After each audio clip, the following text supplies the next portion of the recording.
মাঠের ক্রিকেটে সময়টা ভালো যাচ্ছিল না সাকিব আল হাসানের। বিশ্বকাপের পর যুক্তরাষ্ট্রের মেজর লিগেও ব্যর্থ ছিলেন তিনি। তবে কানাডায় ধীরে ধীরে ফর্মে ফিরছে টাইগার এই অলরাউন্ডার। ছন্দে আছে তার দলও। কানাডার গ্লোবাল টি-20তে হ্যাটট্রিক জয়ের স্বাদ পেয়েছে বাংলা টাইগার্স। 4 ম্যাচে 3 জয়ে পয়েন্ট টেবিলের 2-এ আছে তারা। এদিকে ক্রিকেটের অবসরে এবার পরিবার নিয়ে কানাডার টরন্টোতে সাফারি পার্কে ঘুরে এলেন সাকিব।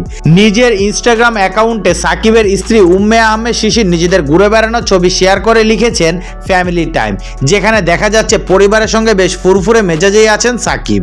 এদিকে সাম্প্রতিক সময়ে কোটা সংস্করণ আন্দোলন ঘিরে দেশ জুড়ে চলছে ব্যাপক অস্থিরতা। ছাত্রদের আন্দোলনকে কেন্দ্র করে হতাহতের ঘটনায় উত্তাল দেশ। চলমান আন্দোলনে অন্য অনেকের মতো সংহতি প্রকাশ করেছে দেশের ক্রীড়াঙ্গনের অনেক তারকাই। তবে ব্যতিক্রম কেবল সাকিব। এখন পর্যন্ত তিনি নীরবই আছেন, যা নিয়ে ক্ষুব্ধ তার ভক্ত সমর্থকরা। দেশের চলমান আন্দোলনের ঢেউ অবশ্য তাকে শেষ পর্যন্ত নীরব রাখতে পারেনি। দিন দুয়েক আগেই সুদূর কানাডায় ভক্তদের তোপের মুখে পড়েন সাকিব।